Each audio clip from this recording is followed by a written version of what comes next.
Good morning, everybody, and also good morning to everyone who's joining us online through our live stream. I'm Laura Dyer, Deputy Chief Executive for Places and Engagement at Arts Council England, and I'm very pleased to welcome you here today to Curve, Leicester. It's my base, the Midlands, and also Leicestershire is my home county. So it felt particularly fitting this morning that as I got up, I didn't have to dash to catch my train to London as I have done for every other MPO announcement, but instead, given the content of our announcement today, I was able just to drive through the beautiful rural countryside of Leicestershire to here. Today, we're announcing our national portfolio for 2018 to 2022. We've been letting organisations know their decisions from this morning, and we're here to talk about what the national picture looks like. Arts Council England's chair, Nick Serato, and our Chief Executive, Darren Henley, will be explaining in more detail what that looks like, and later they'll be joined by our Executive Director of Public Policy and Communication, Mags Patton, who will be chairing our Q&A. We're also really pleased to welcome Chris Stafford, the Chief Executive of Curve Leicester, and Akash Adedra from Akash Adedra Company, who'll be saying a few words about how public funding will benefit their organisations, their practice, and their communities. You won't be surprised to hear me say that we haven't scheduled a fire alarm practice for the press conference. So if the alarms do sound, can I ask that you follow the ushers from Curve Leicester, who will direct you to a place of safety. Before I welcome Nick onto the stage, we'd like to show you this short video, which explains what we're doing and why.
So, Laura, thank you. I'm Nick Serato, Chair of Arts Council England, and I always remember meeting Laura first when she was Director for Arts Council in the East Midlands, so I think of this as being very much her patch. But I also want to mention that I'm very pleased that we're joined today by Peter Phillips, Area Chair for the Midlands, also a member of the National Council of the Arts Council, and of course Peter Knott, who is the Regional Director for the Midlands. And I do want to thank as Laura has done, Chris Stafford, Chief Executive of The Curve, and Nikolai Foster, Artistic Director, for welcoming us here to this great theatre and centre for the arts in Leicester today. I'm really pleased that we've come to Leicester to make this announcement. This is a city in which public investment in art and culture and in the public realm is making a very real and very visible difference to the lives of people in this city. Today we're announcing the largest ever investment in the Arts Council's national portfolio, which is the collection of arts and cultural organisations that is the mainstay of the work that we do. These are the organisations that get regular annual funding so that they can all be leaders in their field, pushing the bar higher and showing what artistic ambition means. And they are the standard bearers for the Arts Council's aspiration in relation to art and culture in this country. Between 2018 and 2022, we will invest a total of £1.6 billion in 831 organisations across England. This is an uplift of £170 million, or £42.5 million a year, compared with the previous period where we funded 698 organisations. That in itself is a massive vote of confidence in the arts and cultural sector. And it's a declaration of how important we believe the arts to be at this particular moment in our nation's history. This national portfolio is going to reach more people in more places, giving them the chance to have the life-changing experiences and opportunities that the arts bring. It also delivers on three key promises. The first was to shift the focus of our investment and do more outside London. Not because London in a way deserves any less, but because many parts of the country deserve, and indeed I would argue need, more. So between 2018 and 2022, we will be spending, as I've said, an additional £42.5 million outside each year outside the capital. But we've also managed to give standstill funding to the organisations in London and indeed add a small number of smaller organisations, many of them not in the centre but in the outer boroughs of London, to the portfolio. And it is vital that London continues to thrive. The second promise was to broaden the portfolio to reach new places and new kinds of organisations.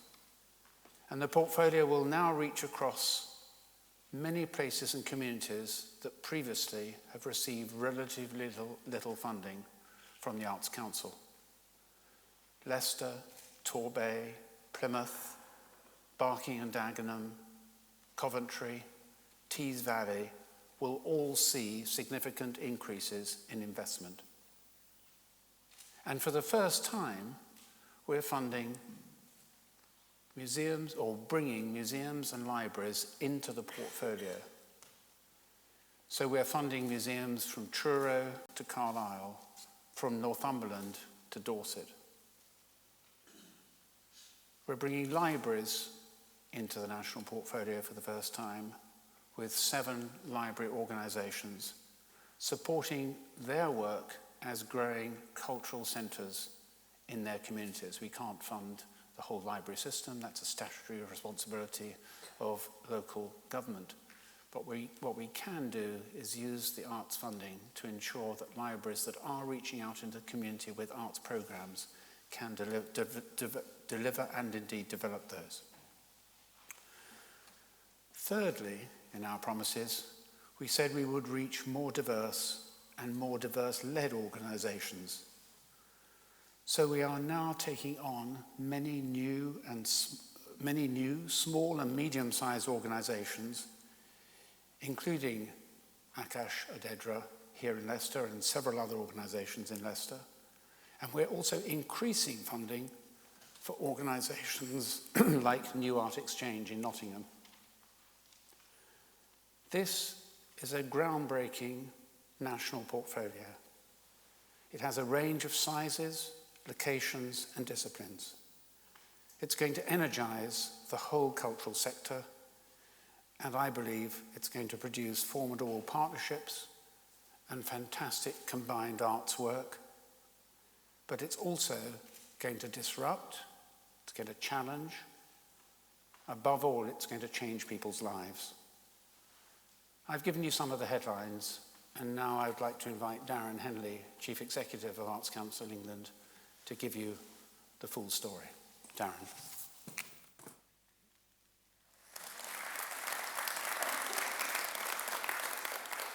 Thank you, Nick, and I'd like to begin by echoing Nick's words about how great it is to be here in Leicester, a city where the benefits of sustained investment in art and culture are apparent for all to see. What we're launching today is the culmination of 18 months' work. The national portfolio is our major investment. We wanted to make sure it serves the public and the arts and cultural sector, reflecting their ambitions and expectations. So we began this process with a broad consultation. That threw up some themes: more investment outside London, longer funding agreements, helping new and smaller organisations join the portfolio, and the need to do more to make sure this portfolio represents the diversity of our nation. Ahead of the beginning of this funding round, we also determined that we would shift our funding outside the capital. Today, we've achieved a shift of 4.6%, meaning that for the first time, more than 60% of our national portfolio investment is spent outside London. We also said that we would protect the overall cultural ecology of London by asking our 4 largest organisations to apply a 3% reduction so that we could bring in smaller, more diverse organisations. We've addressed those challenges. We have a national portfolio of 831 organisations with 183 joiners, with an overall budget per year of £409 million across national lottery and grant and aid. We've maintained our investment at the same level in 531 of the organisations in the portfolio. 12 organisations have seen a decrease, and 98 have an increase. These increases were given in exceptional circumstances for organisations that show particular promise in some aspect of practice, are creating and developing genuinely additional work, or are increasing their resilience. So how did we reach our decisions? It was a rigorous process. First, we assessed applications based on their merits and ability to contribute to the 5 goals of our 10-year strategy. To remind you, those 5 goals are promoting talent and excellence, widening access, strengthening the sector's workforce and its resilience, and ensuring that children and young people are at the heart of what we do. Then we looked to balance the portfolio by size of organisation, art form, diversity, and geography. We wanted a portfolio that was representative of and relevant to contemporary society. We have an obligation to champion inclusivity, tolerance, and progressive values, and to ensure that opportunity extends across all barriers, including socioeconomic ones. Everyone should be an insider. Diversity is our national asset. It's a collective strength. From that diversity will emerge the energy, enterprise, and creative innovation that our arts sector and our world needs. All our national portfolio organisations have to sign up to the Creative Case for Diversity, which puts diversity at the centre of their work. They've all been rated on their plans, and we'll be working closely with them to ensure that they can step up and deliver. There are some exciting additions to the portfolio, with joiners including Bamboozle, Bradford Literature Festival, Disability Arts Online, Diverse City, Akashodedra Company, Together 2012, and Yellow Earth.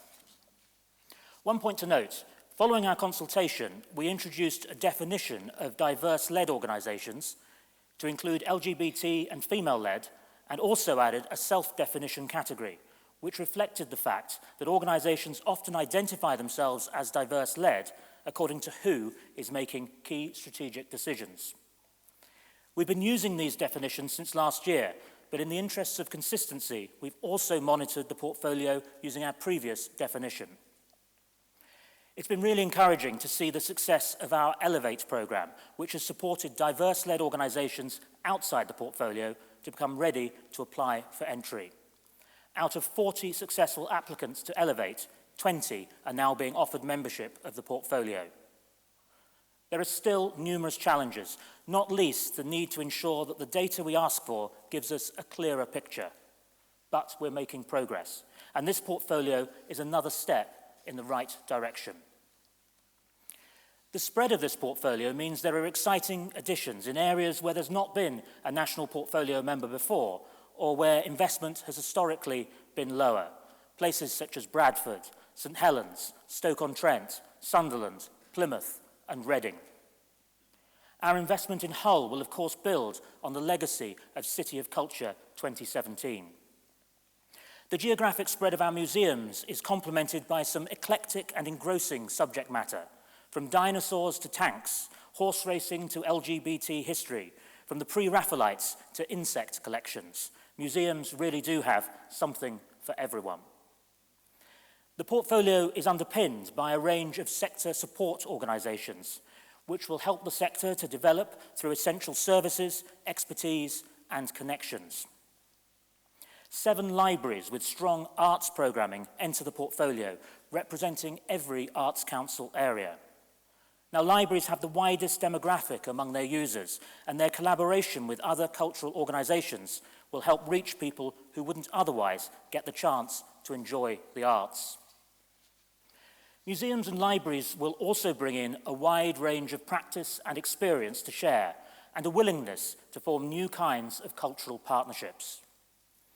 The new banding system, which is an integral part of how this portfolio has been shaped, will place less of an administrative burden on organisations receiving the least money. But it'll ask for more public engagement, more talent development, and a wider impact from those receiving the highest levels of public investment. The Arts Council is the national development and investment agency for the arts, museums, and libraries. This is a new national portfolio that works together to support our strategic vision, to invest in the best of art and culture so that more people can have access to it. But it also looks to the future of our sector.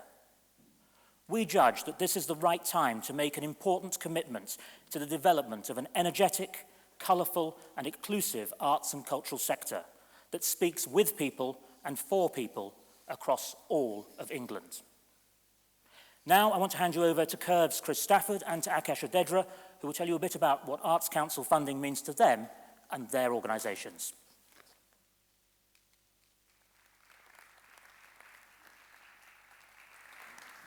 Thank you, Darren, and good morning, everyone, and welcome to Curve. I'm delighted today's announcement is being made from here in Leicester, in the heart of the East Midlands, a region that has received over £36 million of Arts Council England NPO investment in the current funding round.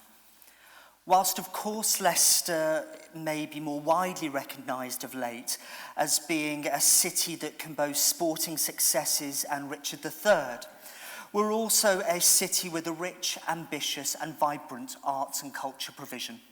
An offering that I believe offers everyone who lives, works and learns in our city with world-class artistic experiences. Indeed, here in Leicester's Cultural Quarter, we're home to 7 national portfolio organisations, from the Spark Arts, who curate the internationally recognised Spark Festival for Children, and the Mighty Creatives, our bridge organisation, through to the Phoenix Cinema, our very own independent cinema, and Leicester Print Workshop, which is one of the largest open access studios in the UK. And of course, there is Curve. It's also terrific news today that there are a further 8 organisations from across Leicestershire joining the portfolio from next year. Leicester, I believe, truly represents 21st century Great Britain. Almost 50% of our population are made up from people from BME backgrounds. Indeed, we're home to the most ethnically diverse street in England. Narborough Road, which is just around the corner, boasts at least 23 nationalities across just 1 mile. And so it feels fitting that an announcement that will shape the artistic landscape and will bring communities together through great art and culture is made from this great city. Of course, today is an important and rather anxious day for arts leaders and arts organisations up and down the country. And whilst we all know we need to continue to find ways to become more sustainable and develop new income streams, organisations like Curve simply could not achieve the breadth, reach or impact without the support from Arts Council England. In this current NPO round at Curve, we've been able to significantly increase our artistic output by 30%. There are now almost 650 performances on any one of our 3 stages a year, selling an extra 60,000 tickets a year. We've also been able to develop our work on tour, work that's originated from our theatre, taken on the road nationally and internationally, flying the flag for Leicester and Curve. In the last year, we sold over 630,000 tickets for a Made at Curve production on tour in over 7 countries, which is 53 cities. We've also been able to invest more in our learning provision and talent development programmes, engaging almost 200 more schools a year with our work, and last year over 300 artists took part in one of our many artist development initiatives. From Akram Khan, Ishi Din, Akash Adedra, and Bamboozle through to our cohort of breakthrough artist companies, including Impulse Collective, Jess Green, and 2 Magpies Theatre. None of this would have been possible without the national portfolio support. And I'm glad I can say this next bit. And so looking to the future, I'm thrilled we've secured continued NPO funding, which will enable us to continue to deliver an ambitious programme of work over the next 4 years. A programme that will engage even more artists and participants from across our city and beyond. A programme that will have national and international impact through our planned touring programmes. And a programme that will enable us to continue to play a key role in championing and developing the work of BME artists and BME-led companies. And finally, a programme that will provide even more people with access to great art and culture. Thank you, Arts Council England. I'd now like to hand over to Akash Adedra from Akash Adedra Company.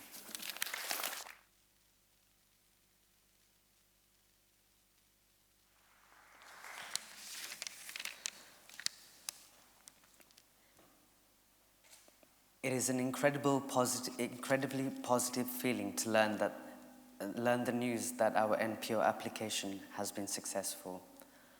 Arts has all the power to help people, to change people, to make people feel, to believe. We have received support from the Arts Council England to make art which tries to do this. Whether it has been a story about dyslexia through Murmur, or commenting on relationships with your community as a migrant in I Imagine. I have been privileged to work with some of the best choreographers in the world, like Akram Khan, Sidi Labi Shakawi, Russell Malafant, Aditi Mangaldas, Damien Gillette, and also perform at some of the most prestigious festivals and venues across England and around the world. This new support will enable me, from being the whole company, to having a company of dancers to tour England, uncovering and telling stories, telling your stories, my story, their story, everyone's story. It will also enable us to make a bigger difference here at home in Leicester and in the Midlands. We will be ambitious to show you can be world-class, be based and make in the regions of England. It will enable us to take greater artistic risks, work with great collaborators, and hopefully bring some of those to Leicester to show that we are a welcoming society and open, despite all the uncertainties around us. Publicly funded art is a great measure of a free and progressive society. As an artist and as a company, we take our responsibilities very seriously to ensure that our art is accessible and remains relevant. With so much mud being thrown around every day, art can really take the lead. Art has an opportunity to bind people together. I'd like to thank the Arts Council, the Curve Theatre, my home theatre, my board, my team, my gurus, my family, and my community for all the people who have given us a leg up in this journey so far. And I hope that we can continue to work with each other to make a bigger positive change still. I cannot promise to change the face of the world, but I can promise to ignite and light a few flames of passion. I cannot promise that I'll walk all the way around the world and be back in this lifetime, but I can promise to tread on the path that has been laid down for me by my peers, by my gurus, two incredible women, Nilima Devi, Chitralekha Bola, who have enforced and made the foundation of my life.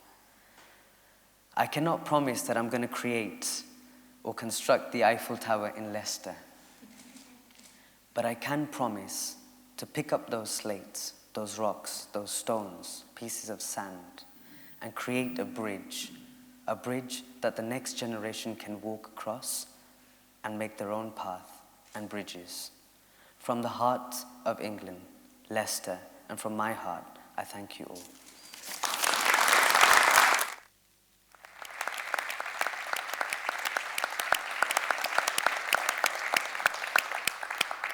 Thank you, Akash, for lighting fires. Hello, I'm Mags Patterson. I'm Director of Public Policy and Communication at Arts Council England. I'm now pleased to open the floor to my journalist colleagues here today. We've got about 15 minutes for questions, although there's also an opportunity to speak to Nick and Darren afterwards. And I should also say that I have colleagues here from Arts Council England, from our executive board in the front row, and we'll be able to help answer any more technical questions. We've got a couple of roving mics, and I would ask that you use them because we are live streaming and people won't be able to hear your questions if you don't. And for a similar reason also, could I ask, well, actually partly because I can't really see you very well, but also partly for our listeners and watchers, if you could say your name and publication. So I'll open it to you. Hi, Mark Brown from The Guardian. I guess there will be lots of organisations and people who welcome this regional shift, but there will be a lot of people who think it doesn't go far enough. They'll be frustrated that it's not a big enough step. Do you share those frustrations in any way? Would you like to have made more of a shift? I think it's a journey of travel. I think we want to ensure that we are creating centres of artistic and creative excellence all around the country. And that's about building places where we're investing in infrastructure, but also where we're investing in individual artists. There's some great examples around the country where we're seeing that happen. Margate, for example, around Turner Contemporary, where we're seeing a capital investment there, which has now resulted in a huge range of individual practitioners coming into that place and actually changing it. We're starting to see it in Hull, which I'm very, very proud of, what we're seeing with City of Culture, a place which has absolutely been redefined by long-term strategic arts and culture investment. So we will continue to do this. I think it's a journey we're going on. We by no means are claiming to be at the end right now, but I think it's very, very important that we make sure that when we do invest public money, we're investing in investable propositions, and that's very important too. So we're working as a national development agency to do that.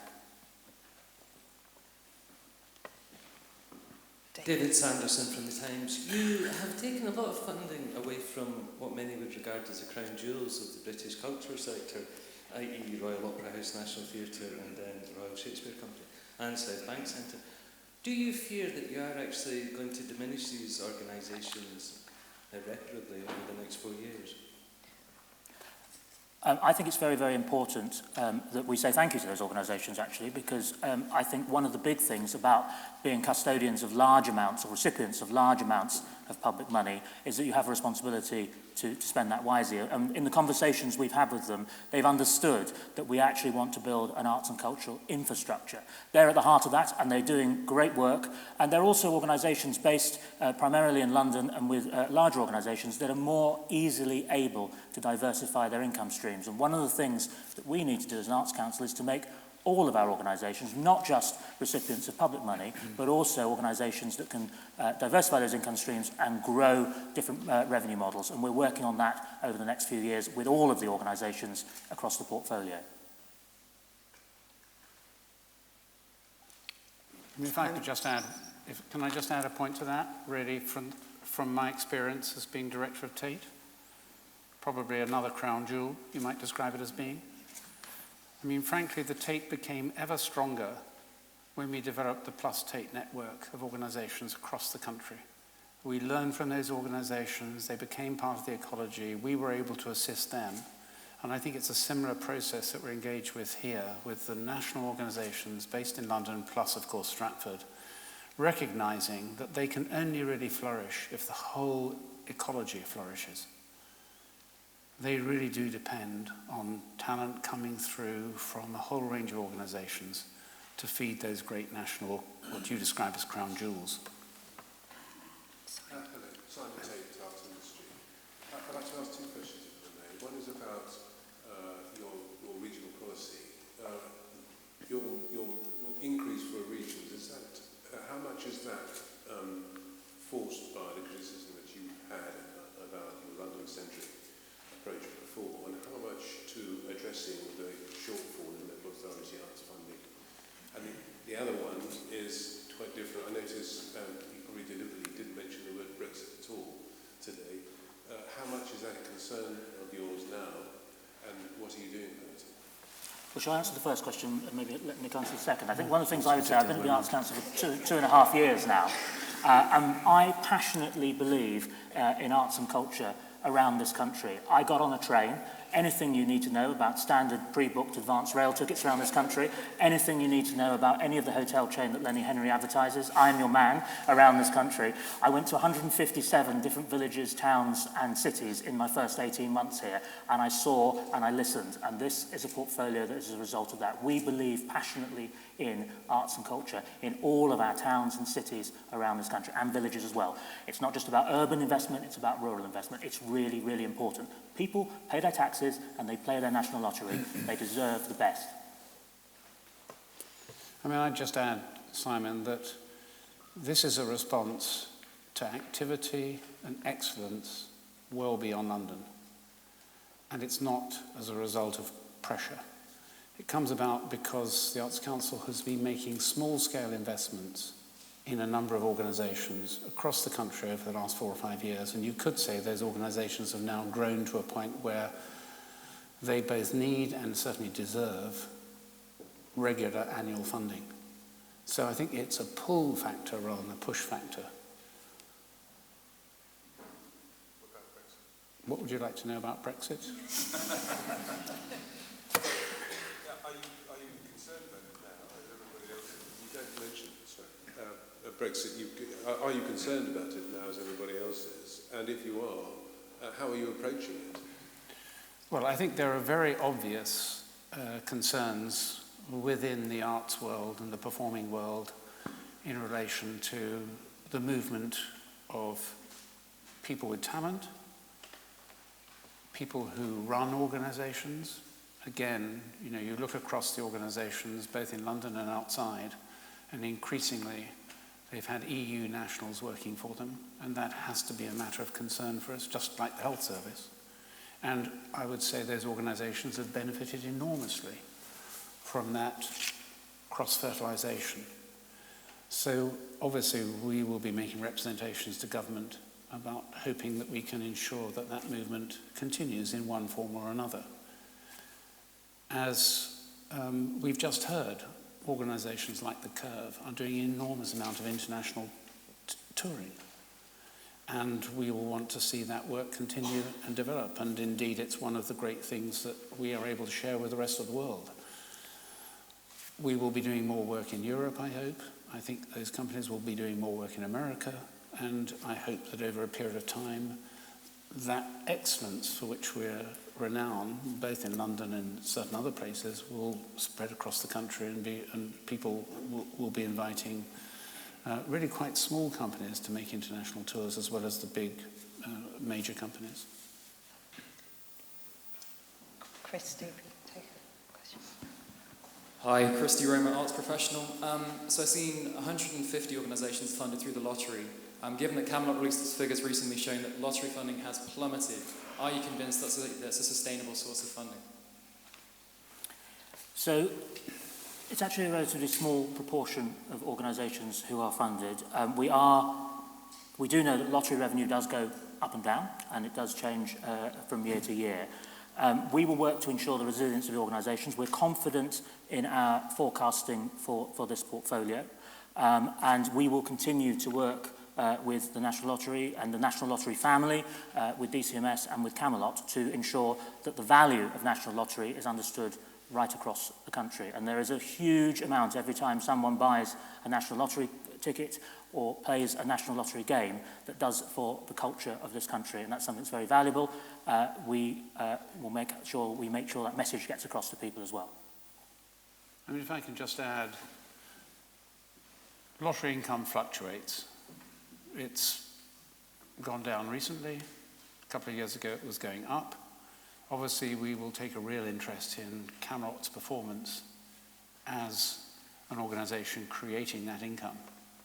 But if you look at the national portfolio, we're spending about 70 million of lottery money in the national portfolio, compared with overall lottery income of more than 200 million.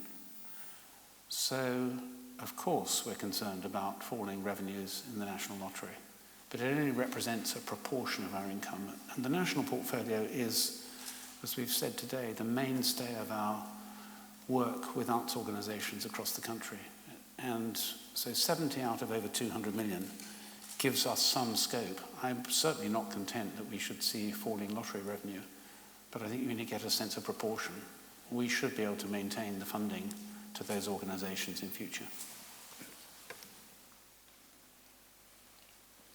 Hi, Anita Singh from The Telegraph. You're putting diversity right at the forefront of this. I just wonder how you measure that. Is that in terms of, is it numbers in the workforce or in the audience? And does it mean that organisations will essentially be marked down or be less likely to get into the portfolio if they have a very white workforce or very low numbers of disabled people? So diversity is absolutely, as you rightly say, Anita, central to what we do. And all of the organisations, what we'll go through a process is signing a funding agreement with each of the organisations that we've now made an offer to today over the next few months. So this funding will start from April next year. All of them will have to be graded as having meeting the criteria of the creative case for diversity that we set out. So yes, it is important. We will be on a journey with them. They will need to have a plan in place to ensure that they can make that happen.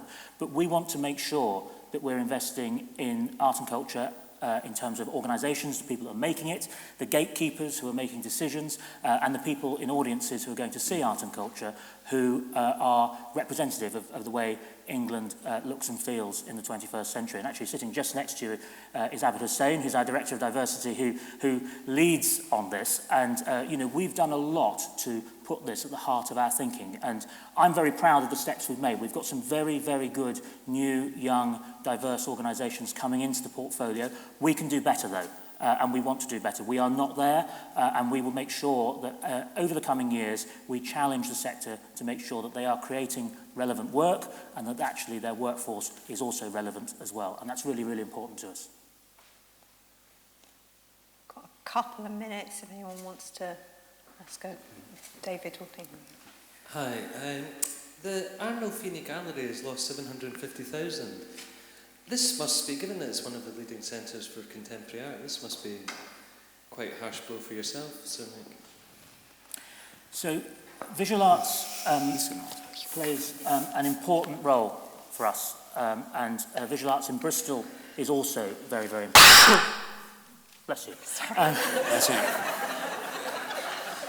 Live stream to the world. Visual arts in Bristol is also very important to us, and Arnolfini has contributed that over the years enormously. Our assessment right now is that it's not a financially viable organisation with its current business model. So although we're withdrawing money from Arnolfini, we are ring-fencing that money within Bristol, and we are ring-fencing that money for the visual arts in Bristol. And we will work with the leaders, artistic leaders in Bristol, with visual artists and with the local leaders in Bristol to ensure that we invest in some really good, really strong visual arts in a way that is sustainable over a long period of time. And Arnolfini may well prove to be an important part of that solution going forward. But we will have conversations and we will work with them on the ground to make that happen. Arnolfini, I knew the founder of Arnolfini. Arnolfini opened in 1961, and it's one of the great visual arts organisations in this country. But nothing stands still, and since Arnolfini was created, there are a whole range of other arts organisations in Bristol engaged in contemporary visual art, from Spike Island to the museums and so on. As Darren has said, we're ring-fencing that money. We want to work with Arnolfini, with Situations, with the other visual arts organisations in Bristol to ensure that actually Bristol, as a great city with a long tradition in the visual arts, can move forward into the 21st century with an offer that is, with a programme that is comparable with any city in the country. We've got time for one more. If anyone has a final question. Okay, Anita on that. We can make this the last one. Just about ENO, how have they managed to turn it around and be allowed back in? So we've made an investment of £12.38 million a year into ENO, and for that we expect to receive excellent public value. ENO over the last few years has faced a lot of challenges, and we believe that the organisation has made considerable strides forward over that time. They've put in a new application this time, which has an ambitious creative programme, but also, very importantly, it has what we believe is a sustainable and strong business model. Like all of the organisations in the portfolio, we will continue to work with them and to monitor them and to help them as much as we can, but we feel that the management team and the leadership at ENO have taken it to a different place, a better place than it was when we last made the decisions about the portfolio. So we're confident that it can play an important role as an organisation in London and as an organisation in the opera world as well. Okay, thank you. I'm going to draw the open Q&A to a close, but as I've said, you are all welcome to speak to Nick and Darren afterwards. And if you please go to Eleanor Hutchin, our head of media here, she and her team will help coordinate that for you. I'd like to say a huge thank you to Curve for having us here today. It's bad enough having to go through an investment process without having to host the Arts Council as well, so thank you. And to our speakers, Chris, Stafford and Akash Adedra, and to everyone who's come here today and joined us on our live stream. And for those that are physically here, there's some refreshments now in the mezzanine. Thank you.